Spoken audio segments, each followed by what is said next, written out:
What's up, everybody? Welcome back to the Real by Helmet to Helmet 49ers podcast. I am your host, JT. My coach is my dad. Hey, good to be here, JT. Good to be here. First, note to like, And subscribe. cue the intro music.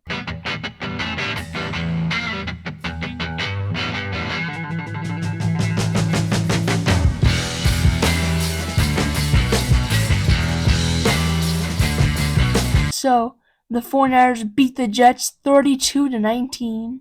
Oh, yeah, that was a pretty good beating. Pretty good beating. Not filled with touchdowns, but we still scored a lot of points, and we were able to shut down pretty much the Jets' offense for most of the game. If you don't count garbage time, then it was a pretty good route. And, okay, we're going to go one by one through the positions and just talk about how they did during the game. Okay, all right. So, what's your first position you want to go by? Let's talk about Brock Purdy. All right, quarterback. That's the way to go, right? Yeah, most important man on the football team. Yes. He played pretty well, as Kyle Shanahan said, mistake-free. I did see that. Yes. So, no interceptions, no fumbles, but no touchdowns. But he did what he needed to do, and there weren't that many touchdowns, so he didn't really have that much of a chance to throw touchdowns because the run game was so dominant. That's very true. And Jan trusted Mason. He trusted Mason. Finally, thank you. We were hoping. We've been saying this for so long how much we want Jordan Mason to show what he can do because what he has shown. Okay, wait. I'm going off target here. We're talking about Purdy, right? Okay. Okay, yeah. Purdy's a little side story now, but yeah, Jordan Mason is the big story. But okay, go back to Purdy real quick, I guess. Just offhand, my feelings were, well, maybe I'm a little biased, but I root for that guy so much. Um, and I think he played a good game. Good game. Not a game where he's like dominating, but he's playing smart. He has good touch on the ball, good timing and rhythm with the receivers. Um, that I liked. Um, the lack of touchdowns, that's something. There was that one throw to Ayuk that was a dime in the corner that should have been a touchdown. Kind of, it was diving. It was a bit hard. But still. You got it. You got it in the perfect spot where only Ayuk could get it, and it was in both his hands. He would have landed inside the end zone. Would have been a touchdown. So that was a great pass. So, Purdy has a great arm, and he's smart. So he could go a long way with that. Just those two things. And, that is what he's known for. And he hasn't lost it over the off season. All right. So next up, I guess let's just go to running back, huh? The running back group, Sans CMC, because he was a last minute scratch, right? I mean, I was shocked when I saw that. Yeah. I thought the Niners were screwed because Kyle Shanahan might have been totally prepared for some reason, even though he should be. Because, without his weapons, he doesn't know what to do. Yeah, that's true. Sometimes when he really focuses on one player to run his offense through, like a la Deebo Samuel back in the Cleveland Browns game, everything just falls apart, it seems like. But I think Shanahan kind of knew that this was going to be happening, that there could be a possibility. So I'm glad that the offense still looked pretty smooth. The running game looked great with Jordan Mason. As soon as I heard that, I was like, oh man, I was like shocked that CMC was not going to play, but I was so excited that Jordan Mason would have a whole game to show what he can do. And he showed the nation on Monday Night Football exactly what he can do.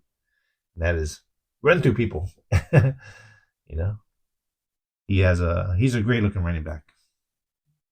Yeah, and he's still getting snubbed because I've seen a lot of top players from week one work the best performances, and he's not on there a lot of times, except for Tom Brady. He put him on his top 3 players of the week list.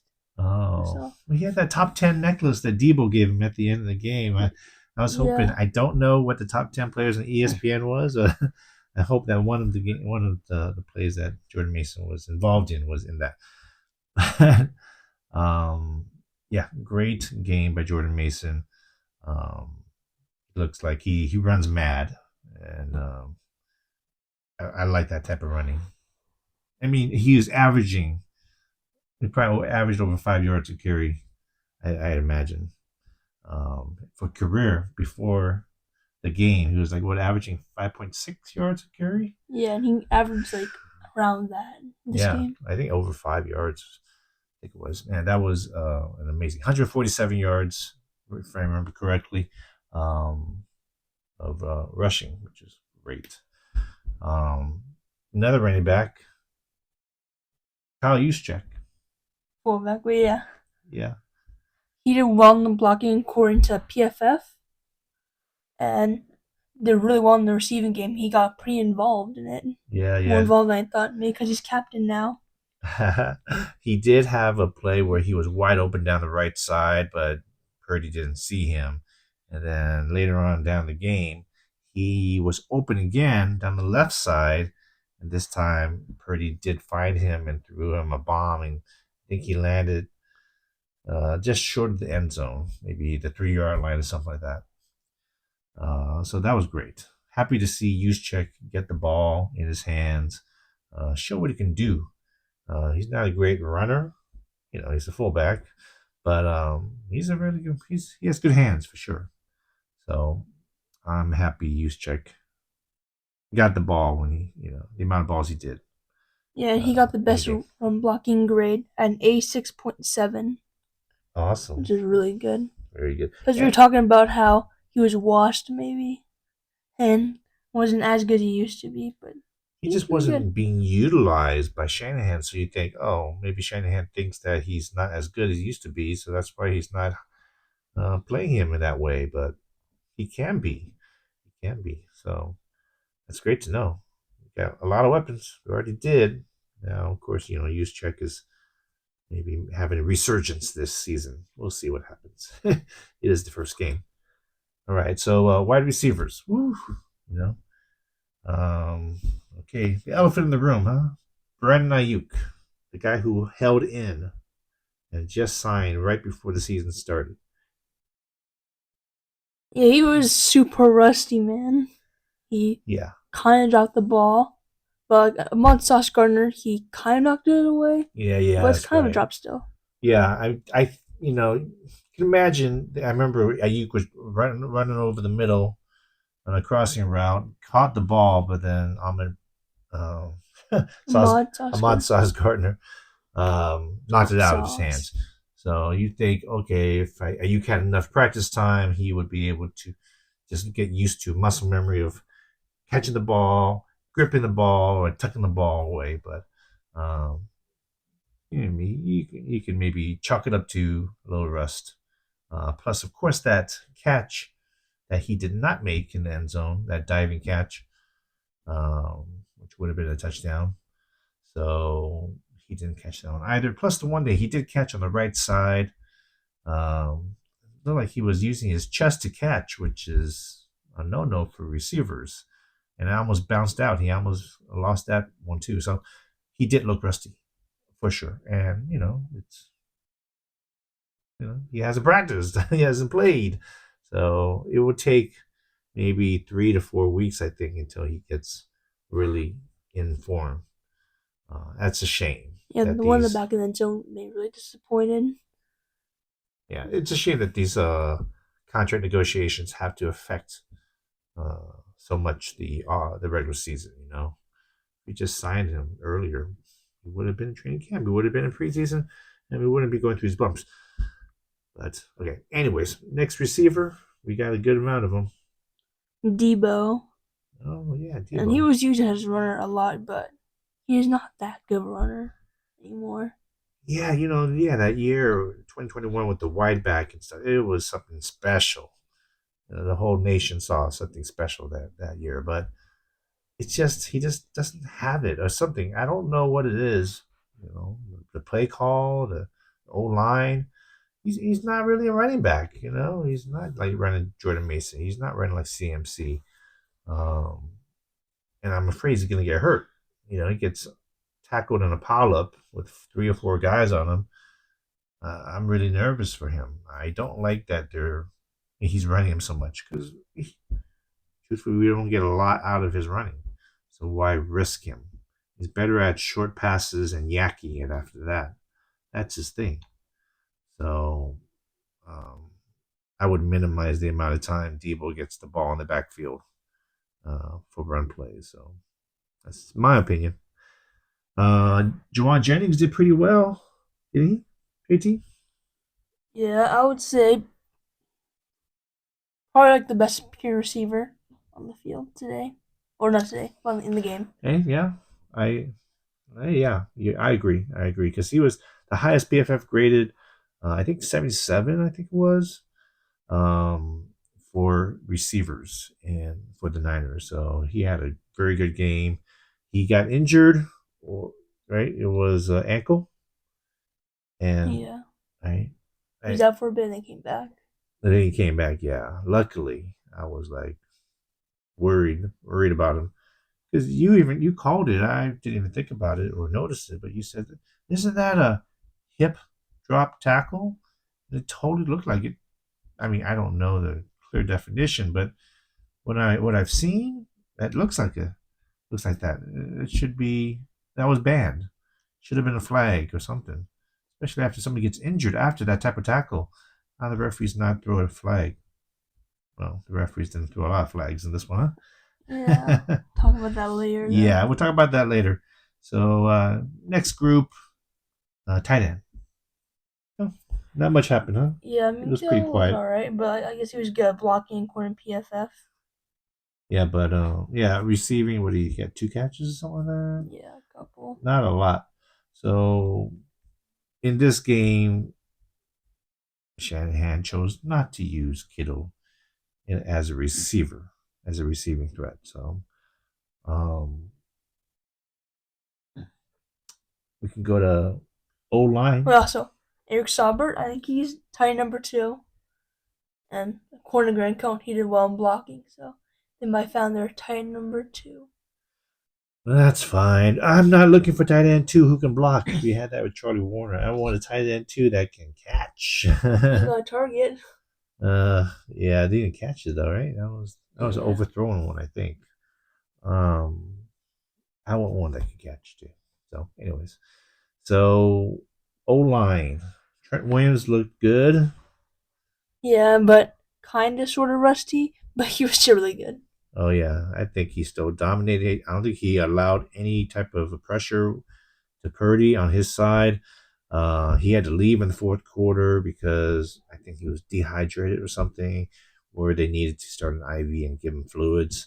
So that could be because he's a little bit out of shape. But the game was already in hand by that time, anyways. No big deal. But he needs to get into football shape too, Trent Williams. So who else down the line? Aaron Banks was injured. Yeah, calf injury. He's kind of injury prone. Is he? Have you heard any updates on that? Is he day to day, week to week? No, I've heard any updates on that. Okay, and then Brendo, nothing happened.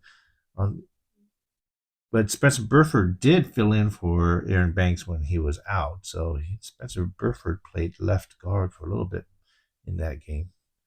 Next one is Dominic Puni, the rookie extraordinaire. But also, going back on the Aaron Banks injury. He's day to day with the calf contusion. Okay. Day to day. Same with Juwan Jennings day to day. That's good. Day to day is good. It's like Leonard Floyd was day to day compared to Dos Matos, who's week to week. And McCaffrey's day to day. Okay. All right. Well, I think he's being optimistic. We'll see about that. And we didn't even talk about CMC's injury, the Achilles.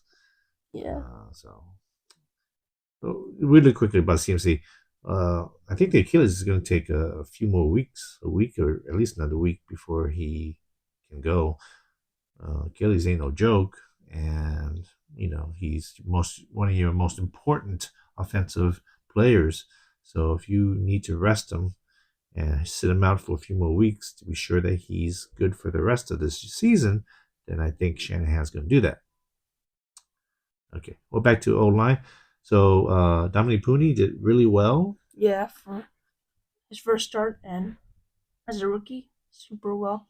79.1 PFF grade on 72 snaps. It's great for a rookie. That's fantastic. I mean, it's great that we actually found a starting quality offensive lineman in the third round. Yeah, third round. Yeah, that's great.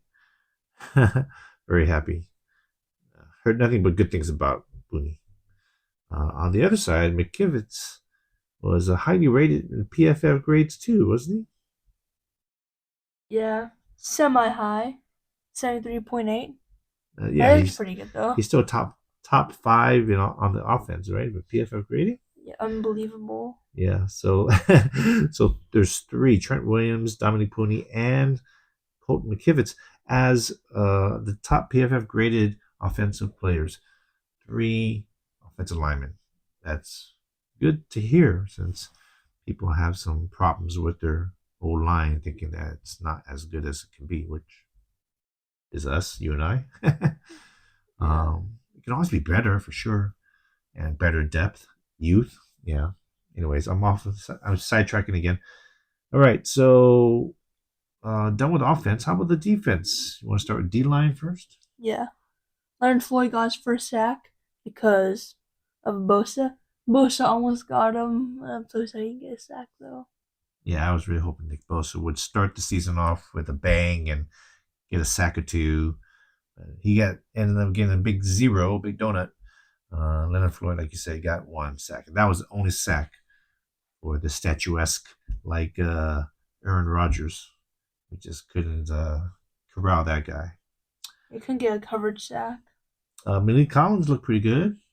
You were pretty impressed in the beginning of the game about Malik Collins. You're like, yeah, this guy's really good. Yeah. Better than Armstead, maybe, even though he got a sack. We were hoping to stop the run, which we did. Yeah. I think that was a big focus to improve the run defense from last season. And the people we got, Jordan Elliott and Malik Collins, these are all good run stoppers up the middle. And we were able to stop Breece Hall. I think he only got like 60-something yards rushing. Yeah, like 3.4 average. Yeah. I mean, he broke out a couple of here and there with maybe a catch or so, too. But overall, we pretty much put a cork in that guy, which is awesome. Okay, linebackers. I heard linebackers. Fred Warner was all over the place in the beginning of the game. I was seeing him shooting here, shooting there, making a tackle and everything. He was pretty pumped up. The best linebacker in the game. I think he had a pretty good game, huh? Yeah. Yeah, I heard he had good coverage. Yeah, good coverage score. 90-something. Pretty high. PFF grade 92.6. Okay, yeah. And then Devondre Campbell, I don't know. He seemed okay. Missed a tackle here and there, maybe. DFF had a pretty good game. PFF wise, he had a bad game. I think he was like 45 or something. Yeah. On the PFF, yeah. Okay. And then, but he had the interception, right? Yeah, caused by Deommodore Lenoir. Yeah. Tip pass, right? Yeah. That was pretty good. DFF was in the right place, the right time, and caught that ball, got that interception. Yeah, so the linebackers weren't too bad. How about the secondary? Well, as we mentioned earlier, Deommodore Lenoir caused an interception with a deflection, and then Yadam kind of sealed the game. Much of it actually deflected it, but looked like it. Uh-huh. And Javarius Ward got past deflection too. So, overall, really good. Yeah, I think Ward did really well. Maybe just gave up a couple of passes. And, I really like Lenoir, and I think he played pretty well. Not great, but he played pretty well. Safety-wise, I don't remember much about the safety, but I They gave remember. the touchdown. I remember, yeah, exactly. I remember that one play, but you couldn't really see the whole field. But when Aaron Rodgers had a free play because Leonard Floyd jumped off sides, he was going to go deep. A free play means that even if it's an interception, they can just, you know, uh, take the foul, the penalty, and then that Leonard Floyd jumped off sides. But then if they got a touchdown, they just say, "Oh, it's okay. I declined that penalty." So it's a free play, no matter what happens. So he was going to go deep, and the safeties didn't cover deep. They were playing catch up, which they shouldn't have. So kind of blame it on the safeties, but I don't know exactly where they were, what kind of coverage. I remember Lazard ran right past Lenore. Like maybe they were playing zone. Not too sure. So okay. Special teams. Was Yeah. it special? Well, very much because Jake Moody was 6 for 6, almost 5 for 6, because of that bouncing. That doink. Yeah. He doinked it in from what 53 yarder? Was that the 53 yarder that he had? I think that was Yeah. the doinker. Yeah, it looked like it was going out, and then when it was getting close to the uprights, it started sailing to the right, and then it got into the uprights and knocked one of the bars and went in. So luckily, so he was 6 for 6, like you said, perfect. And those are some of them were long. I think it was a 51 and a 53 yarder, like a 42 yarder, something like that. There was a bunch of them, but he was pretty consistent. Um, I heard he has a nickname, Jake the Make Moody. Not in the playoffs. Yeah, no, last year was last year. This year is this year. So let's start a new slate and see how he goes right now. He's been perfect. Um, yeah, pretty impressive. If he can keep that up, be one of the best kickers in the NFL. Would be so lucky if that can happen to. Um, But also, Fred Warner got a peanut punch. He forced a fumble at the beginning of the game. oh yeah, that's right. You called it peanut punch. It was a perfect punch, exactly how you're supposed to do it. Uh, but there was on the other side, the Jets almost made Debo Samuel fumble. Was it on this touchdown? Yeah.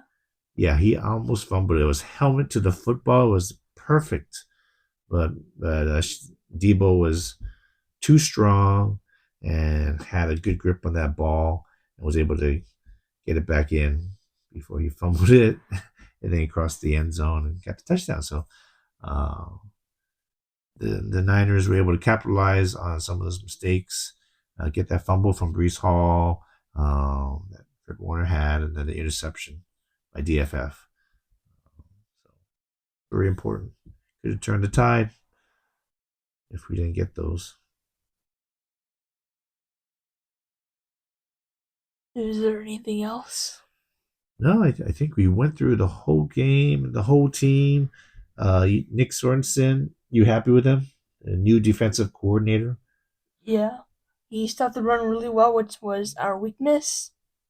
So, happy That's about that. true. Pass rush wasn't crazy good as we hoped, right? We were hoping Yeah. for more sacks. We didn't get that. Um, and there wasn't many blitzes, maybe none at all. Most time when I saw it, it was just a four-man rush. So Nick Sorensen is trying to get pressure with only four rushing linemen, which is what you want.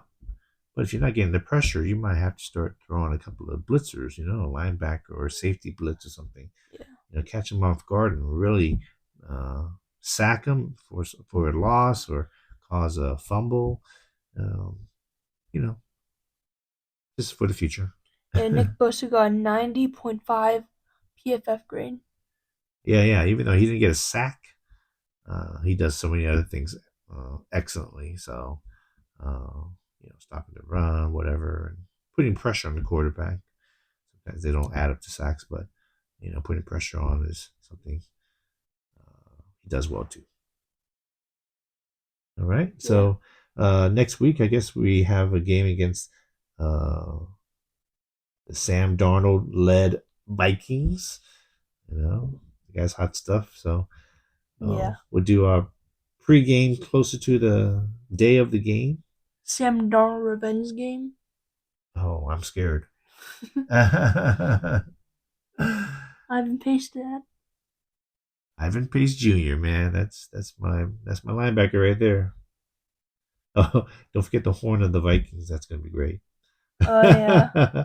We love that horn. Okay, maybe we're just secret Viking fans or something. All right. Well, it was a good game, good first game. Always like to start off with a win on the beginning of the season. That sets the tone, hopefully, and we don't get a slow start. We start off fast and just keep going and mowing them down from here. Right? Pretty good game. Happy for the win. Yeah, well, that wraps up for today's video. Don't forget to like and subscribe, and goodbye.